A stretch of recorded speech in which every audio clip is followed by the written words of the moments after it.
91, I think. Okay, today we're talking with Joanne and Jerry Larson and Linda Harbinson, and they're going to be talking about the Rotary, when they were involved, when they got started. And go ahead. Jerry?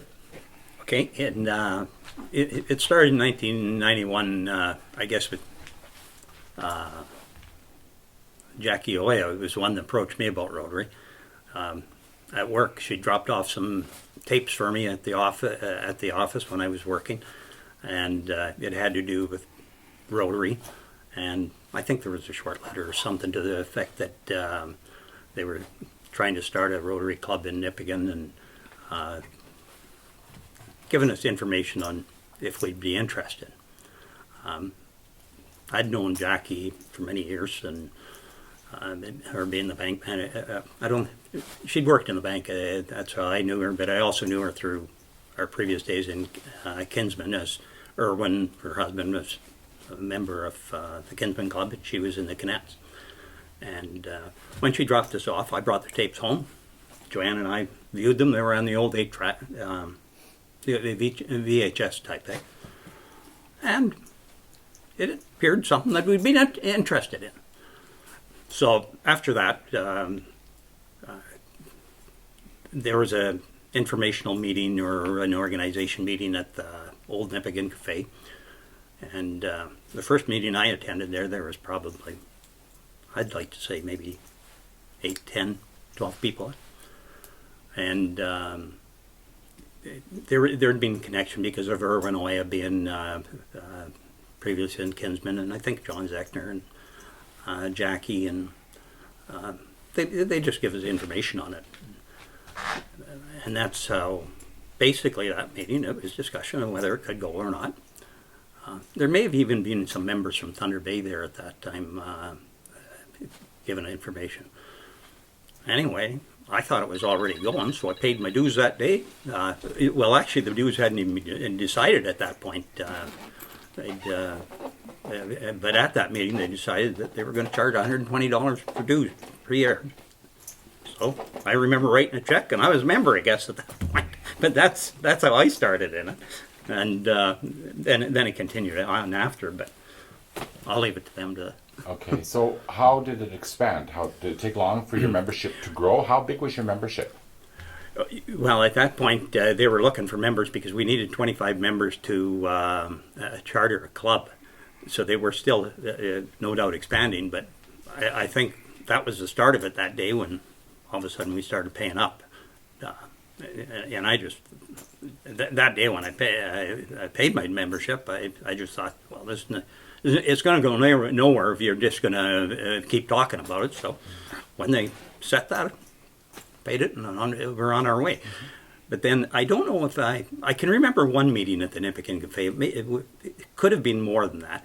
But then from there, we moved around quite a bit after that, because slowly expanding, we went up to, used to be a restaurant there, and it was a German couple that were running it at that time. And we met there for several meetings. And then from there, we met at the Normandy Hotel for a while. And the reason we're meeting in these places are because Rotary itself, it's made up of professional and owners of businesses and whatnot, mainly. The leaders in the various professions and things. And normally the Rotary will meet in like a hotel. It'll meet at another business. It doesn't meet necessarily in a private place. Normally in hotels, restaurants, and that. But Nipigon, it was pretty difficult to have meetings in places like the restaurants because you can't expect them to close down the business for your meeting. So we managed for a while like that. And then from, I recall from the Normandy, when summer came along that first year, that'd be 91, then this is all happening from, I'd say, January 91 till the fall of 91. And we changed from the Normandy and we went out to the Chalet Lodge for the summer. Then when we came back, the person that was running the Normandy at the time, he says, well, you left in the spring. You don't really have to come back now. So we didn't go back to the Normandy. We wound up going to the China Gardens. And that was difficult in there because it's the same thing. There's people coming during and going during your meeting. And I'm not sure if that's when it happened. Or it seems we went to we did have meetings in China Gardens for quite a period of time, but then we, I think Lavina Collins got the hospital room for us. Yes. And it's been at the hospital room ever since. It's not what Rotary does usually. It's usually at a business. It's usually in that kind of setting. But being the small town it is, we just didn't have those facilities. So that's why it's gone to the hospital, and it's been great. The hospital's been great with us. Yeah. Now, my understanding Rotary was all male at one time. So when were the women allowed to join? Well, the women were allowed to join in 1989. And our club was formed in 1991. So actually, Jackie Oya was our first president, the charter president, and then she was the president for the following year. So Okay. that's how it started out. And then I think Lavina Collins was the next, and then I was the next, and so on it went. But Our club has always involved women, Okay. and our club has always been mainly women. Oh, Our ladies are very strong, we have to say, and our gentlemen always allow us to. yeah. Good. So what did you do as a Rotary? What did you collect for charitable donations? Did you, how did that work? well, some of the things I think we could be noted for around here is first the trail goes between.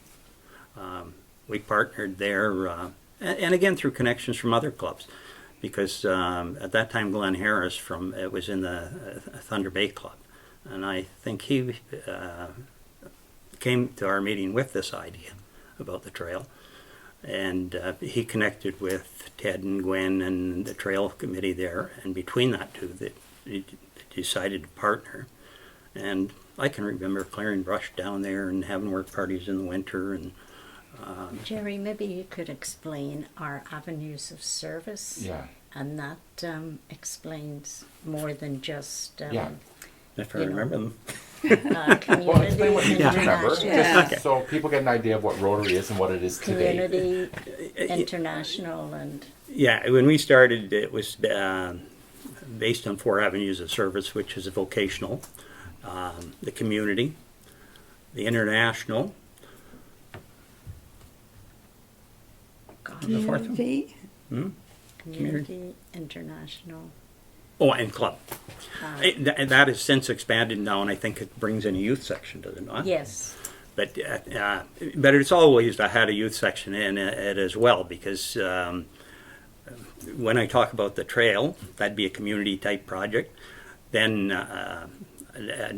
we were involved in polio projects, and well, we've been lucky. Joanne and I have been to several countries doing international projects, and we enjoyed that part. Then the club would be more Club, that's it. internal, like fellowship, things like that. And you're all chartered members. The three of us. three of right? us, yeah. There's only 2 chartered members still involved in the club, and that's Mike Parkinson and myself. That's Okay. the only 2 left in the club. And it's important that people are aware in the community that people like Joanne and Jerry and Linda Nickel, who go across seas to take part in humanitarian involvement, So that's your third world. yes, Yes, countries, they pay, the club does not pay for that. These people who go and take part in like Polio Plus and so forth, they pay out of their own pocket. Okay, that's good to know. Anything that comes in through the smoky booth and such, that money goes directly toward the programs. These people, these Rotarians that go to support and to take part in those programs.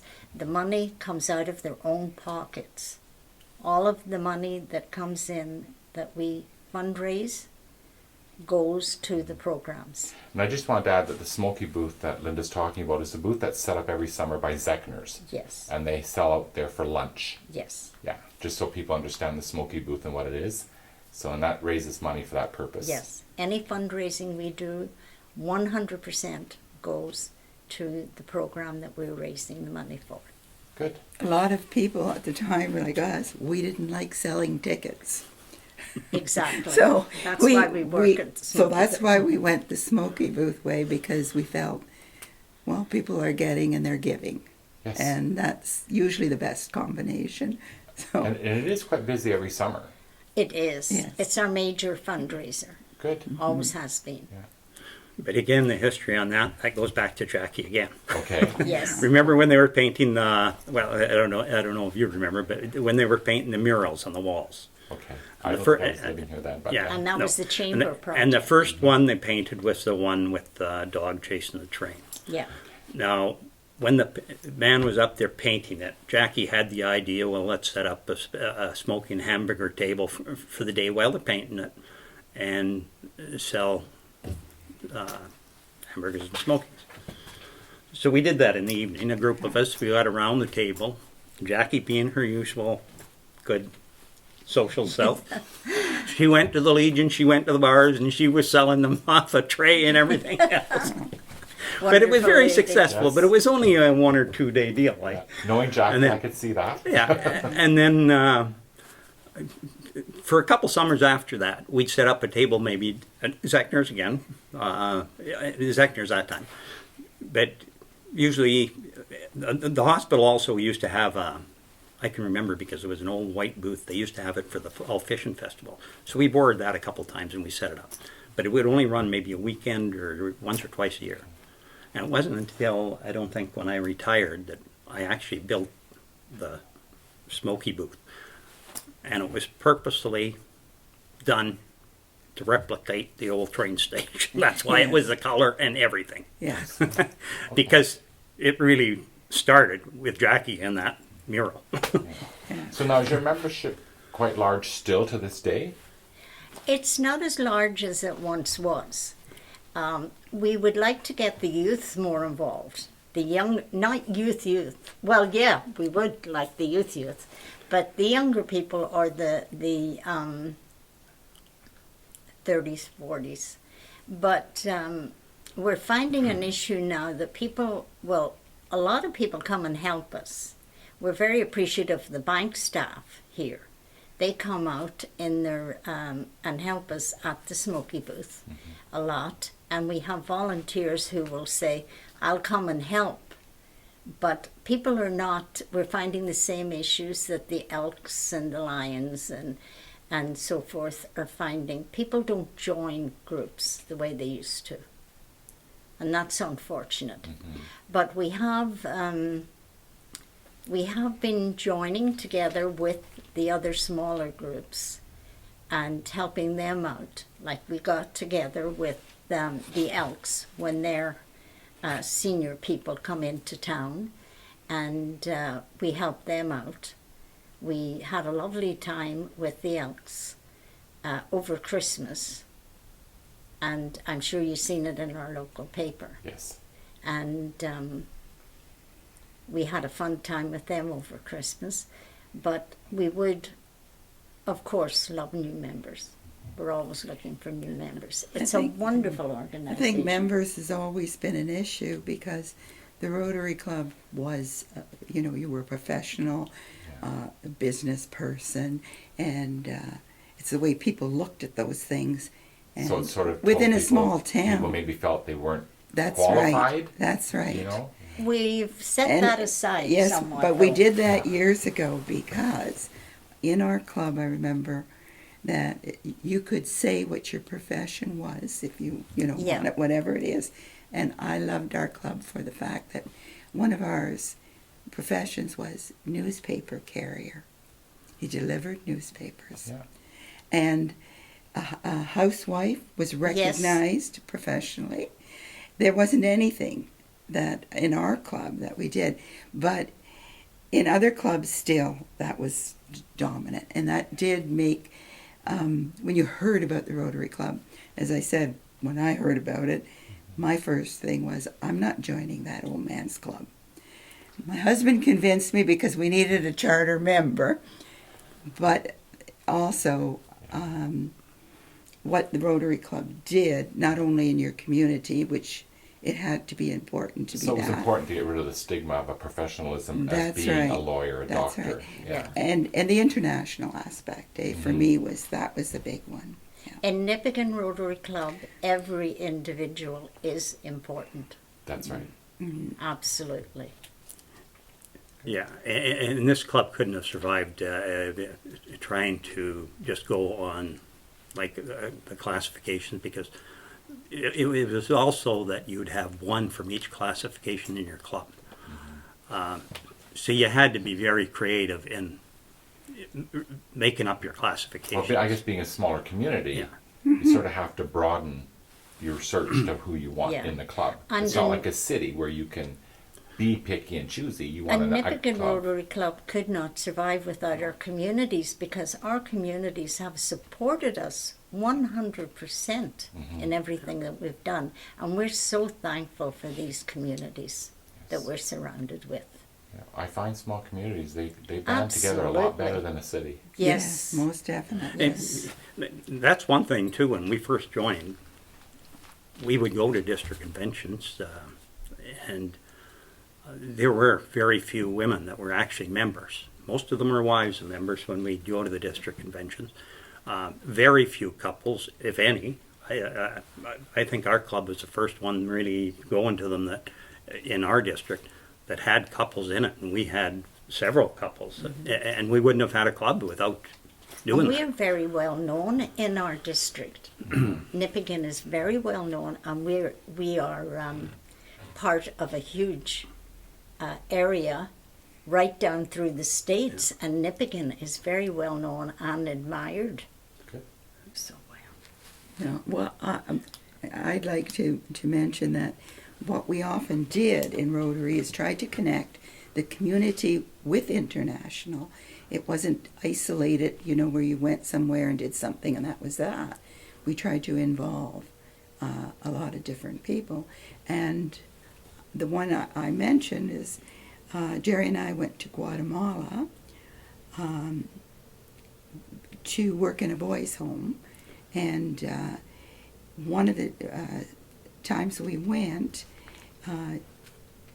Mike Parkinson's daughter and Lauren, her name is Lauren, and Bronwyn, both students at the high school, got the opportunity. I believe they had finished with their necessary subjects in school in grade 12 or 13, I'm not sure. But anyhow, they came with Jerry and I to the boys' home. And as a result, both of them do work in different ways in helping people. But I think it was an eye-opener, and they came back and talked about it to other children. But the community got to know more and more about it, and the connections were excellent. So Yes, there are connections with the international aspect. It also, again, going back to the Smoky Booth, which is community. When that first started too, we had no real revenue. Tickets could only be used when you sold lottery tickets and whatnot. You could really only use the funds for local projects.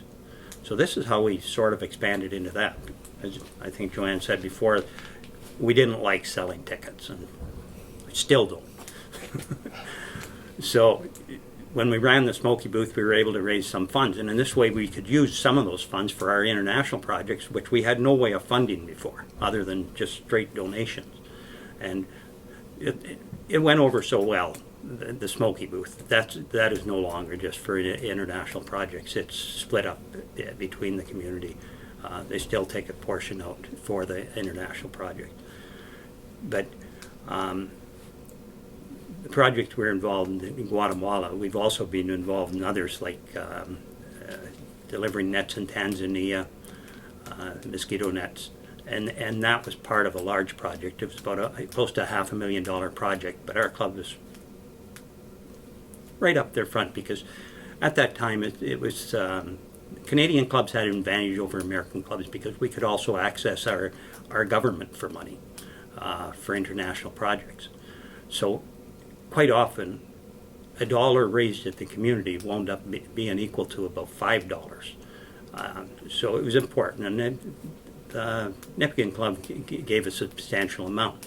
And by being able to get American clubs involved with us, and doing it through the international development with the Canadian government and Rotary, like I say, it was probably about a $500,000 project by the time it was all put together. We were not the leaders in it, it was Rotary in Canada basically led the thing, but several clubs were involved. And then the district would match our money. Then the Rotary Foundation would match that money, and then of course when we got the Canadian portion matched again by the Canadian government, that's how it grew to that amount. So probably at $10 a net, there was lots of nets. When Joanne and I went, it was to Tanzania, and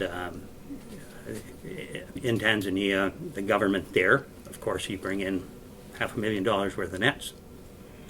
It doesn't allow the Tanzanian government to sell mosquito nets. So the only places we were able to put them in were schools or public institutions like in jails and things like that, hospitals or places like that. We were involved mainly in the schools, but where we visited and whatnot.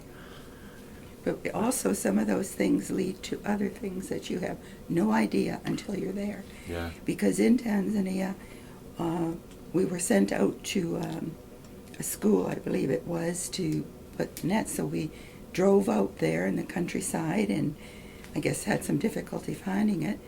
But when we were driving along the road and into the buildings where they were, a lot of us looked out the window and saw white children, and usually we're just seeing black there, eh?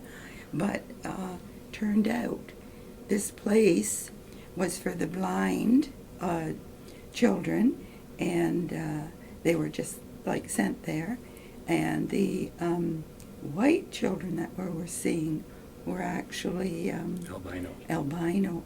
And what this group was doing, this group that was running the home for the blind children, and they were all very poor.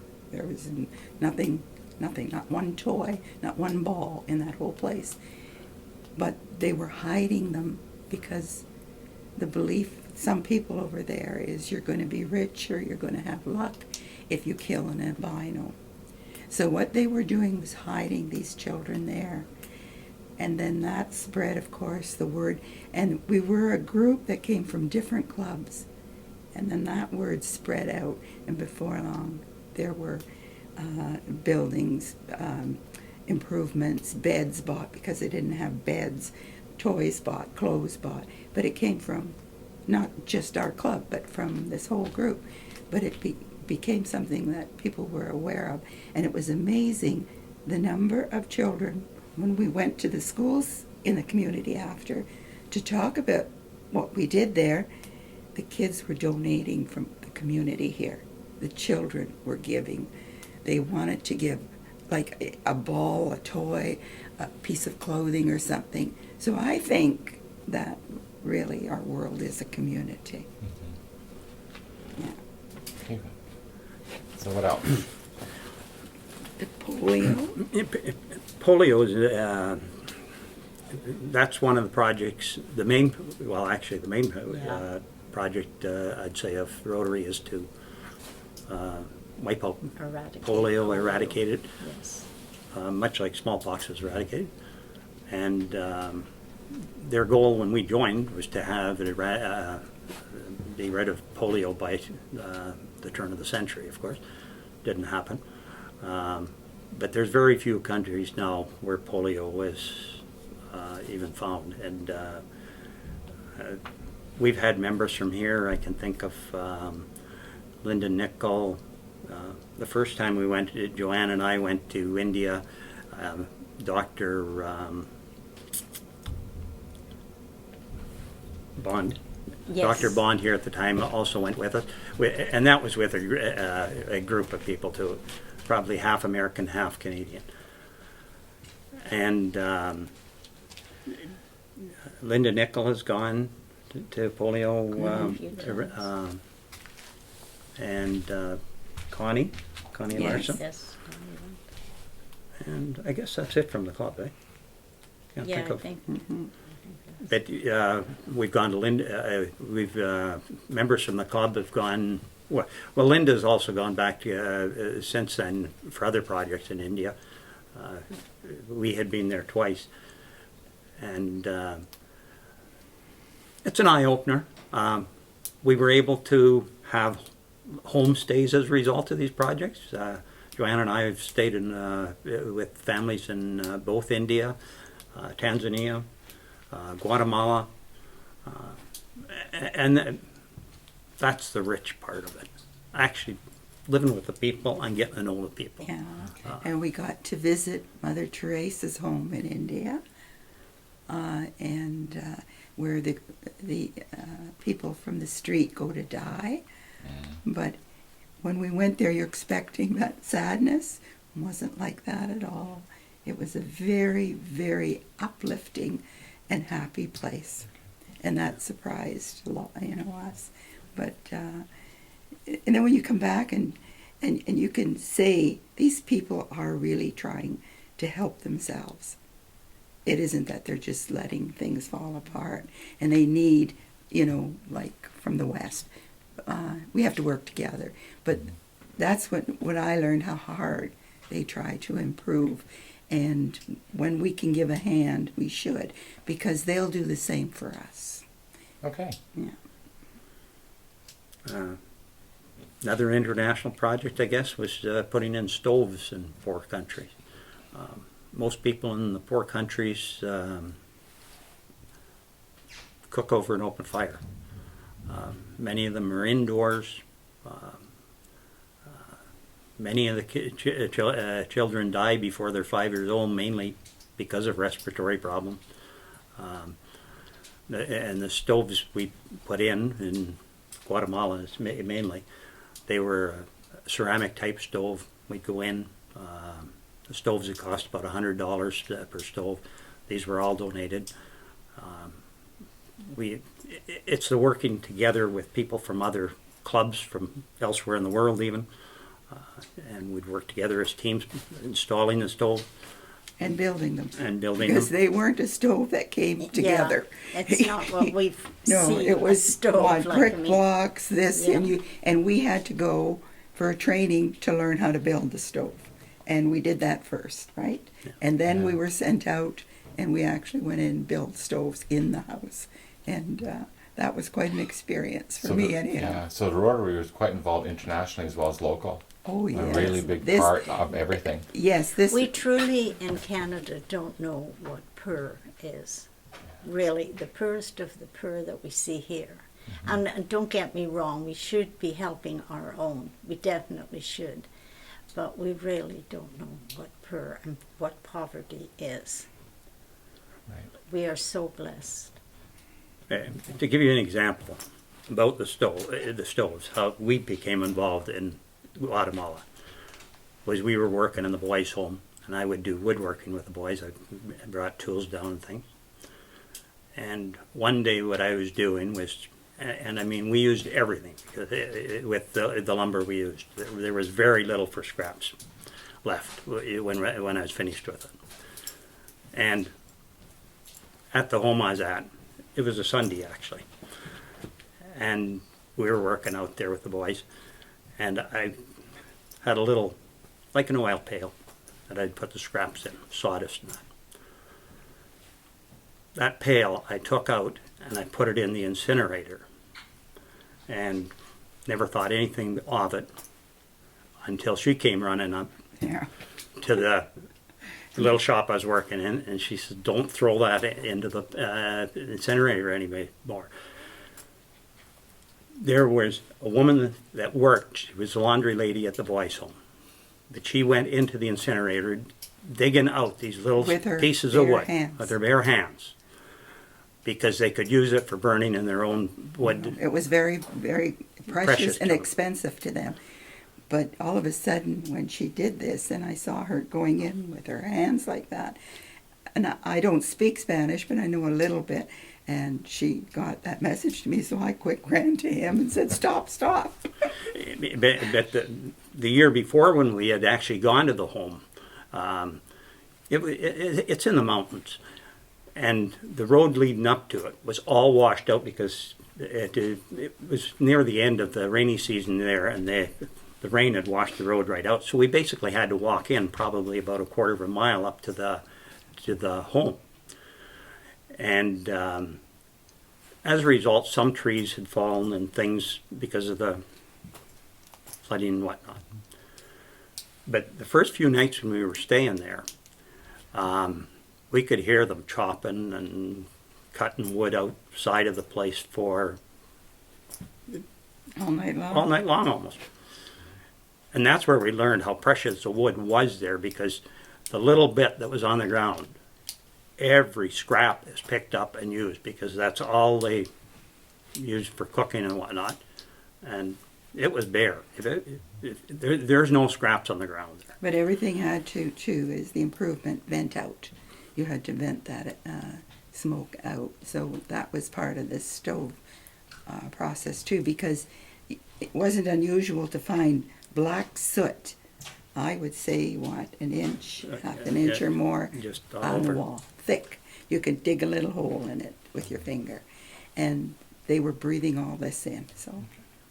And these are basically shacks that are made of tin, slabs, bamboo wood, like you can see through the walls. And the beauty of it was, when we came back and talked about it, this community, not only Rotarians, but this community, they wanted to buy a stove for somebody. They got right into it, and like Nipigon was great. So Keeping people informed is a big thing. Yes. yeah. And I found Nipigon is a very generous community Yes. in this way. And I know it sounds like you're bragging, but it's reality. Yes. They really, really are.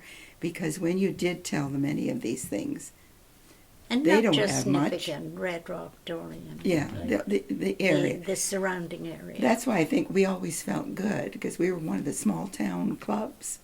But when we went to the big towns and the cities, we felt very they good. were amazed. Because they didn't do what we did. They- We were hands-on. Not even close. No. Not even close. That's good. But I guess the trail, on the community level, when we did the trail, I guess that's how the Hike for Health grew into it. Yes. I believe, eh? Yes. And our original partners there, I think, were the hospital, wasn't it? It was actually the trails and the club, and then the hospital they took on. I Yes. think.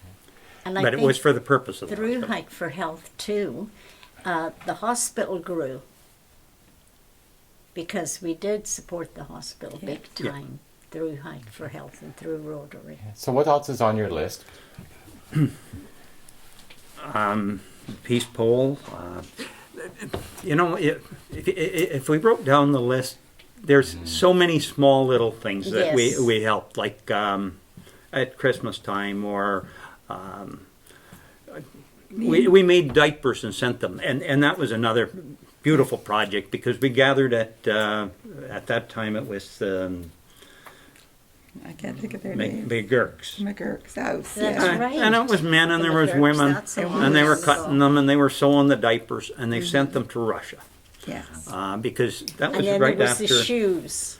Yes. Remember the Yes. shoes? He met a gentleman on one of the conferences, wasn't it? And he took a challenge with this. Was he from Duluth? Or was he from? That was when we went to Nicaragua to see there. He took this challenge, though, and said we would gather shoes, remember? Yes. Well, in the end, Truckloads of shoes. we collected more than the city. And we had so many shoes, we filled up. 40-foot container. Yay for small town people. Yes. We get things done. That's And true. people went out and bought shoes. They just didn't give secondhand. Yeah. We had a lot of new shoes in there. And then what we did, we were only supposed to send shoes. Well, socks go with shoes. So people were Always over and Yeah. above, right? yes, people were shoving socks in the shoes. And it just, again, grew from there. And then bicycles. We did the same with bicycles. Collected them and away they went.